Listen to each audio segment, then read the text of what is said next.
Nous sommes sur la Pâque du Seigneur et nous allons continuer donc à sonder l'Ancien Testament. Nous allons terminer aujourd'hui et puis nous allons voir comment la Pâque se déroulait, quelles en étaient les conditions.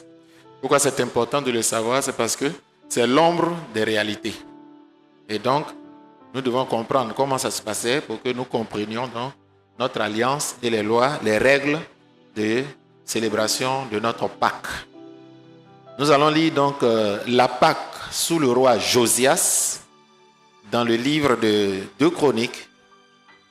Avant cela, on va lire Deutéronome 16, versets 1 à 17 pour en tirer encore d'autres leçons, d'autres vérités, d'autres principes de célébration de la Pâque. À partir de tout ce que nous avons vu, vous avez vu que la Pâque se faisait dans chaque famille et chaque famille immolait donc l'animal qu'on appelle la Pâque et célébrait la Pâque dans la famille. Et si l'animal est grand, on célèbre cette Pâque-là avec son voisin. Mais à un moment donné, la Pâque n'aura plus lieu dans chaque maison. On ne va plus, du moins, immoler la Pâque dans chaque maison. Dorénavant, il y aura un seul lieu où on immole la Pâque. Donc chacun va venir avec son agneau pascal et c'est au temple, avec les sacrificateurs, qu'on va faire l'immolation. Puisqu'ils ont été rachetés par Dieu, les sacrificateurs, c'est eux qui vont immoler la Pâque et puis les gens vont célébrer cette Pâque-là. Donc on ne va plus immoler cette Pâque-là dans la maison ou avec le voisin. On va avoir un groupe plus collectif. Donc on ne peut pas le fêter la Pâque seul. On le fête en famille. Et cette fois-ci, on va aller plus loin. On va le fêter dans tout Israël. Le peuple d'Israël. Et donc c'est au lieu choisi par Dieu que se fera le sacrifice. Il y aura un seul sacrifice. Donc ça ne se fera plus dans nos maisons. C'est dans le temple que le sang de l'agneau sera, qu'on va répandre le sang de l'agneau. Et puis on retourne dans nos maisons. Vous allez voir que cette Pâque-là, ça a eu lieu une seule fois au moment où l'ange de la mort passait. Et maintenant, c'est devenu un souvenir. D'accord? Donc, il faut bien piger ces éléments-là. Lisons Deutéronome chapitre 16, versets 1 à 17. Il est écrit: observe le mois des épis et célèbre la Pâque en l'honneur de l'Éternel ton Dieu. Car c'est dans le mois des épis que l'Éternel ton Dieu t'a fait sortir d'Égypte pendant la nuit. Tu sacrifieras la Pâque à l'Éternel ton Dieu, tes victimes de menu et de gros bétail, dans le lieu que l'Éternel choisira pour y faire résider son nom. Une autre modification qu'on a eue dans cette Pâque, c'est que le soir là, c'était l'agneau pascal seulement qu'on sacrifiait. Et on ajoutait les autres aliments, le pain sans levain, les herbes amères, ainsi de suite, et on constitue. Plus tard, quand on va sacrifier l'agneau pascal, on pourra sacrifier d'autres animaux pour pouvoir célébrer la fête. Et c'est pour cela qu'on a vu que avant c'était la manne qu'ils mangeaient. La manne s'est arrêtée, ils ont commencé à manger du blé et tous ses dérivés.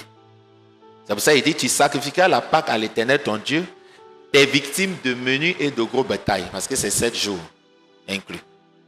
Pendant la fête, tu ne mangeras pas de pain sans levain. Ça, c'est constant.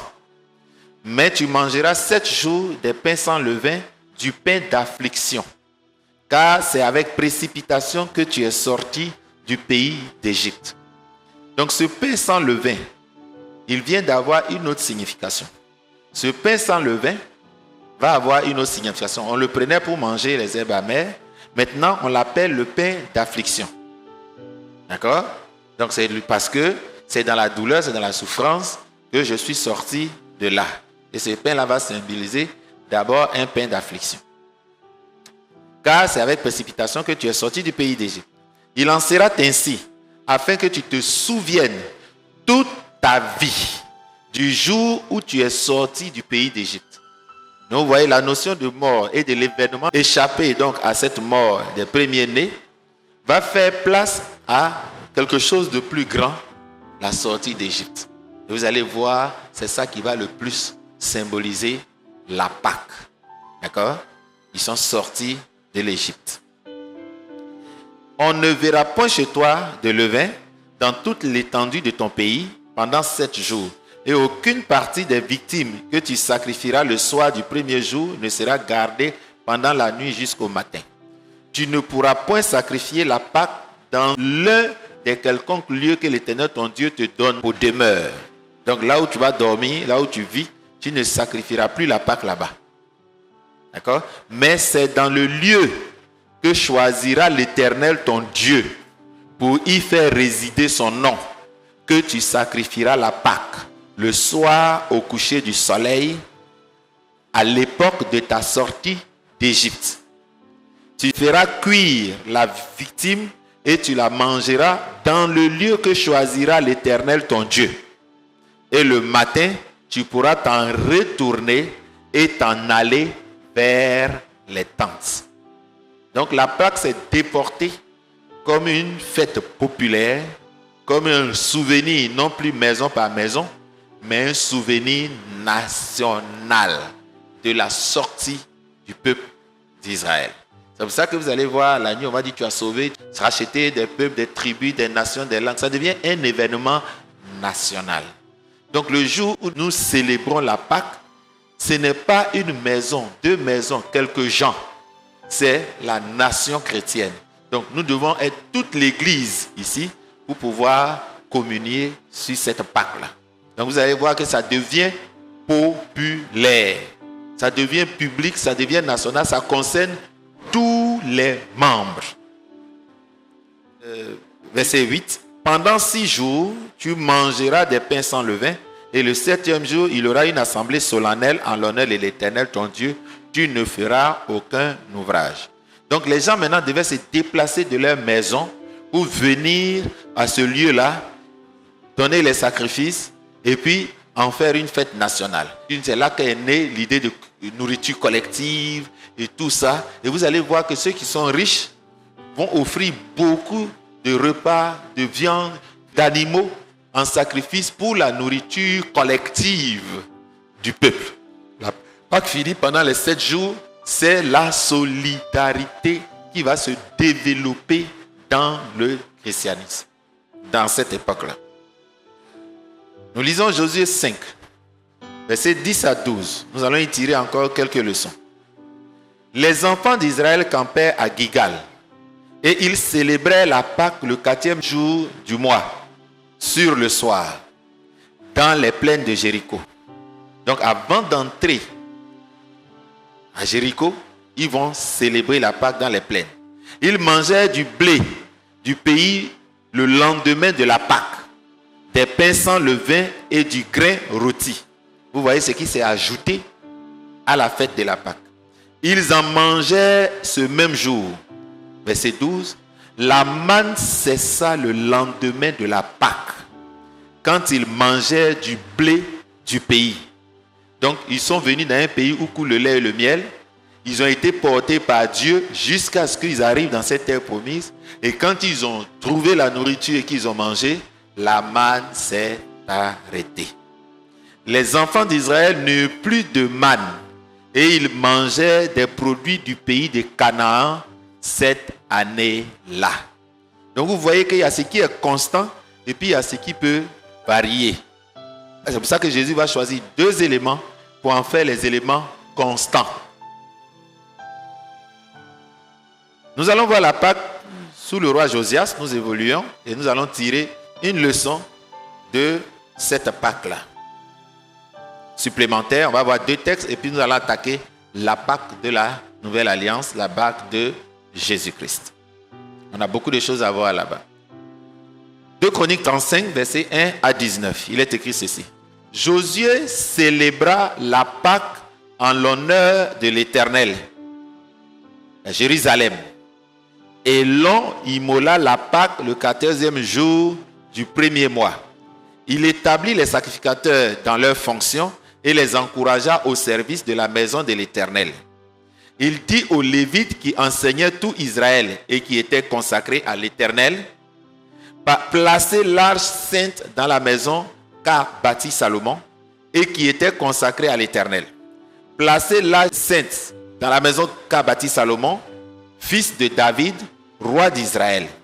Vous n'avez plus à la porter sur l'épaule. On commence à se sédentariser. Donc, servez maintenant l'Éternel, votre Dieu, et son peuple d'Israël. Tenez-vous prêts selon vos maisons paternelles. Donc, ils devaient servir l'Éternel et le peuple d'Israël. Ils doivent servir aussi le peuple d'Israël. Donc, notre service, c'est pour Dieu et c'est pour les enfants de Dieu. On ne dit pas, moi, je sers l'Éternel et puis on s'en fout des enfants de Dieu. Donc, ce que tu vois, si tu ne peux pas les servir, ce n'est pas Dieu que tu vois que tu ne sers pas. Parce que les deux sont liés. D'accord? Donc, on sert les enfants de Dieu et on sert Dieu. Servez maintenant l'Éternel, votre Dieu, et son peuple d'Israël. Tenez-vous prêts, selon vos maisons paternelles, selon vos divisions, comme l'ont réglé par écrit David, roi d'Israël, et Salomon, son fils. Occupez vos places dans le sanctuaire. Chacun prenait sa place. Chacun, quand il y a la Pâque, chacun prend sa place. Ce qu'il a à faire, il le fait. D'après les différentes maisons paternelles de vos pères, les fils d'Israël, et d'après la classification des maisons paternelles des Lévites. Verset 6. Immolez la Pâque, sanctifiez-vous et préparez la Pâque pour vos frères. Donc c'est eux qui vont préparer la Pâque pour que les gens viennent manger la Pâque. En vous conformant à la parole que l'Éternel a prononcée par Moïse. Une autre vérité nous sort dedans. Quand on a le temps de la Pâque, il faut se sanctifier. Il faut se sanctifier pour manger la Pâque. Vous allez voir que quand on n'est pas sanctifié, on ne peut pas manger la Pâque. Je suis enfant de Dieu. Mais si j'ai marché, je me suis sali, je ne pourrai pas manger la Pâque si je ne me sanctifie pas. Donc ça sera un élément de conditions pour accéder à la table du Seigneur.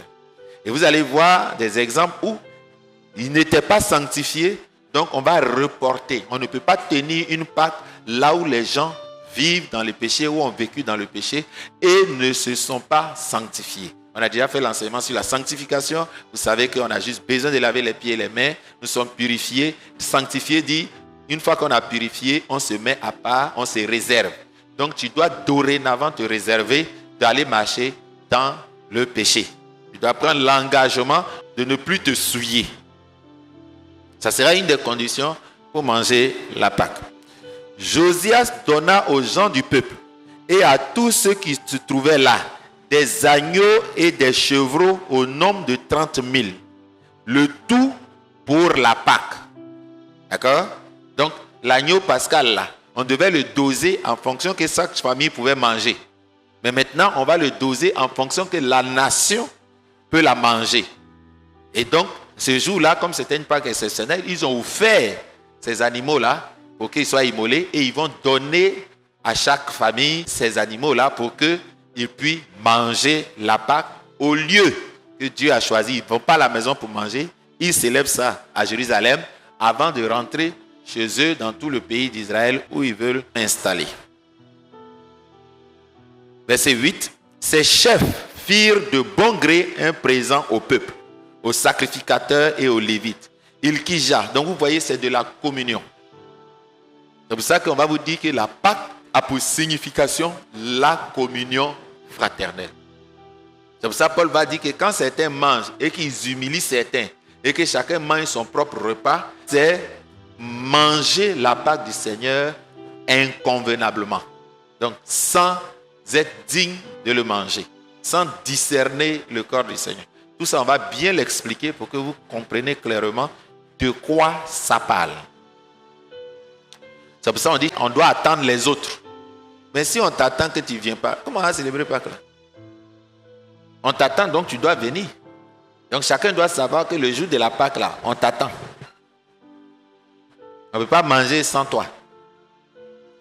Ilkija, Zacharie et Jéhuel, prince de la maison de Dieu, donnaient aux sacrificateurs pour la Pâque 2600 agneaux et 300 bœufs. Konania, Shemaja, Nathanaël, ses frères, Achabia, Jéhiel et Josabad, chefs des Lévites, donnaient aux Lévites pour la Pâque 5000 agneaux et 500 bœufs.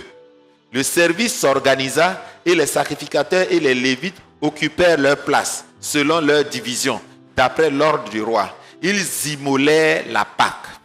Les sacrificateurs répandirent le sang qu'ils recevaient de la main des Lévites, et les Lévites dépouillaient les victimes.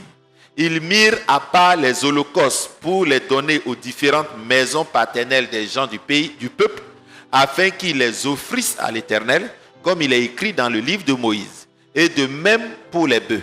Il fit cuire la Pâque au feu, selon l'ordonnance. Et il fit cuire les choses saintes dans des chaudières, des chaudrons et des poêles. Et de les distribuer à tout le peuple. Donc, l'immolation était faite au temple. La cuisson était faite par le peuple au temple. Et on distribuait maintenant l'agneau pascal cuit. C'est la nourriture pour que les gens mangent. Ensuite, ils préparaient ce qui était pour eux et pour les sacrificateurs, car les sacrificateurs fils d'Aaron furent occupés jusqu'à la nuit à offrir les holocaustes et les graisses. Donc, ils distribuent pour le peuple et puis eux, ils pourront maintenant s'occuper d'eux-mêmes. C'est pour ça qu'on dit, quand tu sers quelqu'un, tu t'occupes de la personne d'abord avant de t'occuper de toi-même. C'est pourquoi les Lévites préparaient pour eux et pour les sacrificateurs, fils d'Aaron. Les chantres, fils d'Azaph, c'est-à-dire que les chantres étaient sacrificateurs. C'est pour cela que Néhémie a expliqué qu'ils font partie des gens qui aident à l'œuvre de Dieu. Les chantres, fils d'Azaph, étaient à leur place, selon l'ordre de David, d'Azaph, d'Éman et de Jéduthun. Voilà les 4 grands chantres d'Israël. Le Jéduthun, en plus d'être chantre, était voyant. Et de Jéduthun, le voyant du roi, et les portiers étaient à chaque porte. Il n'eut pas à se détourner de leur office, car leurs frères, les Lévites, préparaient ce qui était pour eux. Donc chacun, eux, ils chantaient, eux, ils faisaient des choses, chacun était à sa place, personne ne changeait de place. Ainsi fut organisé ce jour-là tout le service de l'Éternel pour la Pâque et pour offrir des holocaustes sur l'autel de l'Éternel, d'après l'ordre du roi Josias. Les enfants d'Israël qui se trouvaient là célébraient la Pâque en ce temps et la fête des pains sans levain pendant 7 jours. Verset 18. Aucune Pâque pareille à celle-là n'avait été célébrée en Israël depuis les jours de Samuel le prophète, et aucun des rois d'Israël n'avait célébré une Pâque pareille à celle que célébrait Josias, les sacrificateurs, les Lévites, tout Juda et Israël qui s'y trouvaient, et les habitants de Jérusalem. Ce fut la 18e année du règne de Josias que cette Pâque fut célébrée. La Pâque sous Ézéchias, 2 Chroniques 30, versets 1 à 12, va nous donner 2 vérités encore, qui sont devenues des pratiques, et on va voir ça dans le Nouveau Testament. 2 Chroniques 31, 12.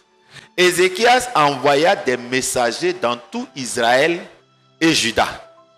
Et il écrivit aussi des lettres à Éphraïm et à Manassé, pour qu'ils viennent à la maison de l'Éternel à Jérusalem célébrer la Pâque en l'honneur de l'Éternel, le Dieu d'Israël. C'est une Pâque qu'on ne peut pas célébrer dans son coin. Donc on doit mobiliser les frères, on doit les relancer, on doit les rappeler, on doit les informer que nous avons la Pâque aujourd'hui. Nous devons en faire une fête nationale, une fête de notre localité. Nous devons donc nous mobiliser. Ils auraient pu faire ça avec ceux qui étaient là. C'est pour ça que Paul dit qu'il faut attendre les autres. Les rois, ses chefs et toute l'assemblée avaient tenu conseil à Jérusalem, afin que la Pâque fût célébrée au second mois. Pourquoi? Alors que c'est le premier mois. Car on ne pouvait pas la faire en son temps, parce que les sacrificateurs ne s'étaient pas sanctifiés en assez grand nombre, et que le peuple n'était pas rassemblé à Jérusalem. Question. Jusque-là, quelle était la condition pour différer la célébration de sa Pâque? On a vu que les Pâques se faisaient dans les maisons, et il y a des gens qui étaient en voyage et qui ne pouvaient pas célébrer la Pâque. Dieu a dit qu'ils pourront célébrer la Pâque au second mois. Mais c'est obligatoire, ils doivent obligatoirement la tenir. Le voyage ne peut pas être un prétexte pour ne pas célébrer la Pâque. Mais maintenant ici, on nous donne un autre élément, c'est la sanctification des sacrificateurs. Et nous sommes tous sacrificateurs. Lorsque nous ne sommes pas sanctifiés, et on ajoute ici en grand nombre. Donc si c'est en petit nombre, on va différer. Est-ce que vous suivez mon regard? Est-ce que vous me comprenez?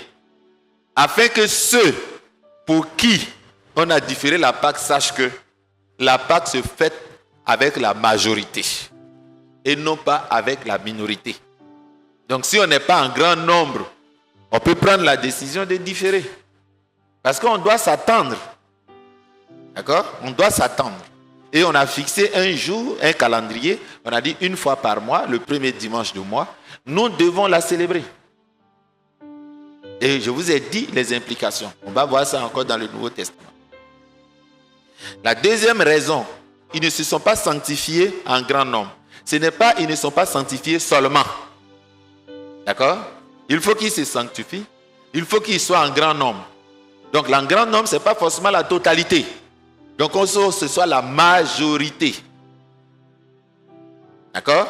Et deuxième raison est que le peuple n'était pas rassemblé à Jérusalem. Donc, le peuple n'était pas là. Voilà les raisons pour lesquelles ils ont différé au second mois. La chose ayant eu l'approbation du roi et de toute l'assemblée, ils décidèrent de faire une publication dans tout Israël. Comme les gens n'étaient pas venus, ils ont décidé d'aller informer les gens. Ils ont fait des lettres, ils ont fait des courriers, ils ont essayé de contacter les gens, ils ont envoyé des coureurs pour dire « Ah, il faut qu'on soit nombreux pour célébrer les Pâques du Seigneur. » Verset 5, ils décidèrent de faire une publication dans tout Israël, depuis Beersheba jusqu'à Dan. Beersheba jusqu'à Dan, depuis le sud jusqu'au nord, pour que l'on vienne à Jérusalem célébrer la Pâque en l'honneur de l'Éternel. Tu vas te déplacer. Là, il n'y a pas fait de Pâques en ligne. Pas fait de Pâques en ligne. Pas fait de Pâques dans les maisons. C'est un jour de reconnaissance publique. Le peuple se rassemble pour dire merci à Dieu. Le peuple se rassemble pour se souvenir de leur salut. Le peuple se rassemble pour prendre des engagements d'honorer Dieu et de ne plus vivre dans le péché. Le peuple se rassemble, on verra toutes ces définitions. C'est un jour de reconnaissance.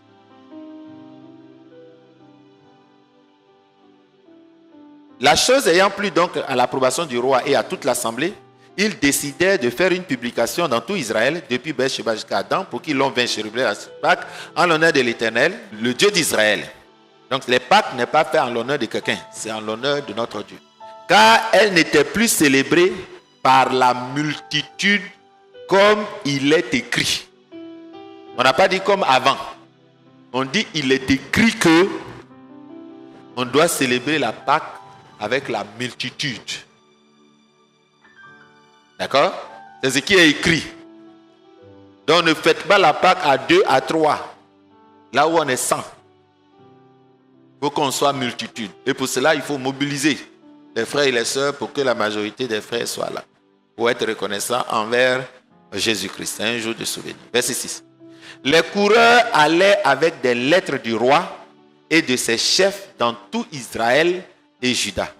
Et d'après l'ordre du roi, il dit: enfants d'Israël, revenez à l'Éternel, le Dieu d'Israël, d'Isaac et de Jacob, afin qu'il revienne à vous, reste échappé de la main des rois d'Assyrie.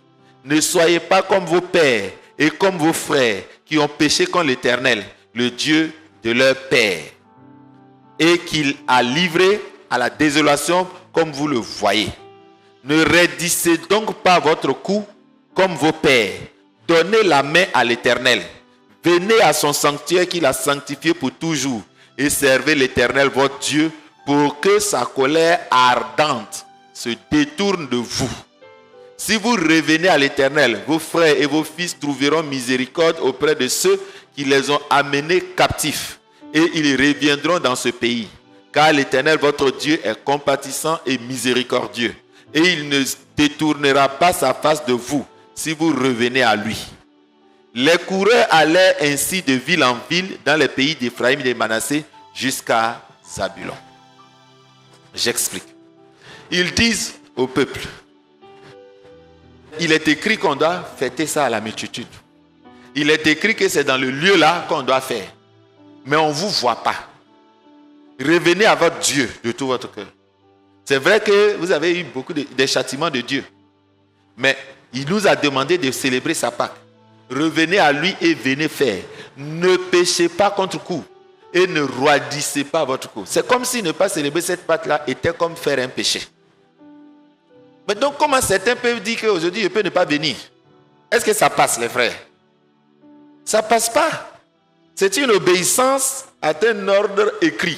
Faites ceci en mémoire de moi. Sinon il va dire, n'y a-t-il que pour ceux-là que je suis mort? N'y a-t-il que pour ceux-là que j'ai donné ma vie? Où sont les autres pour le célébrer à mon honneur? Et là, c'est une célébration en l'honneur. Vous comprenez? Honorons Dieu. Avec tes biens et tous les premiers de tes biens, adore Dieu.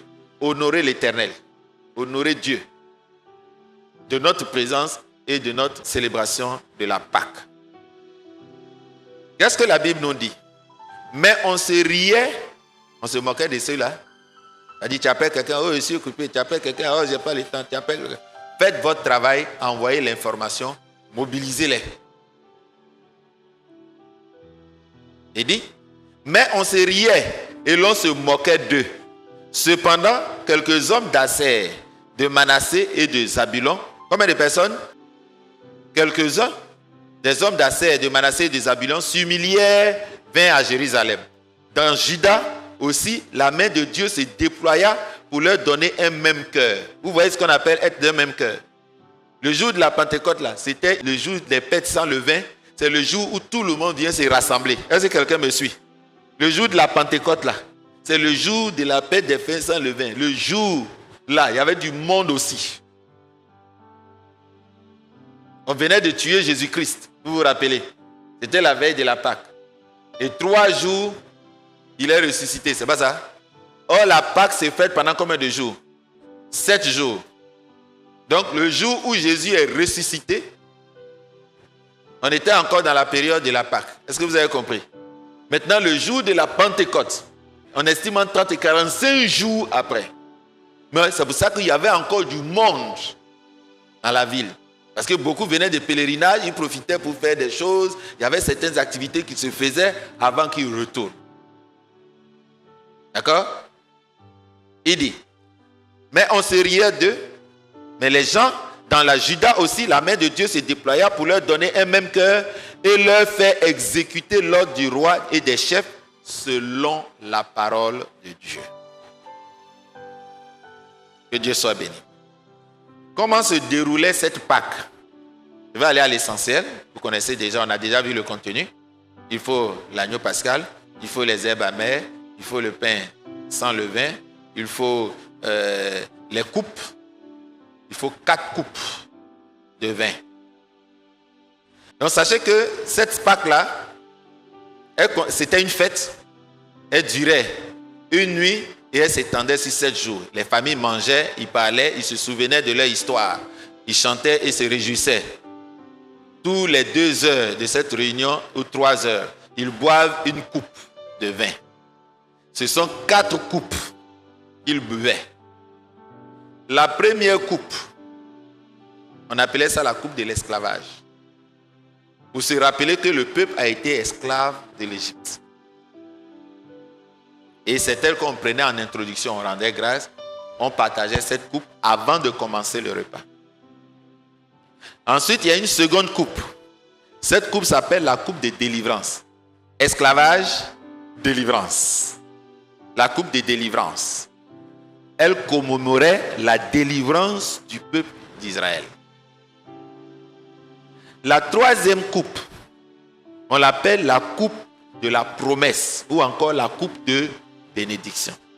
C'est de ça que Paul parle dans Corinthiens quand il dit la coupe de bénédiction que nous bénissons. D'accord? Donc des 4 coupes.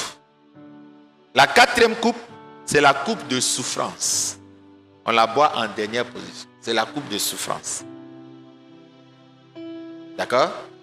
Donc il y avait 4 coupes qui avaient 4 significations. Mais parmi les 4 coupes, il y a une seule coupe qu'on boit.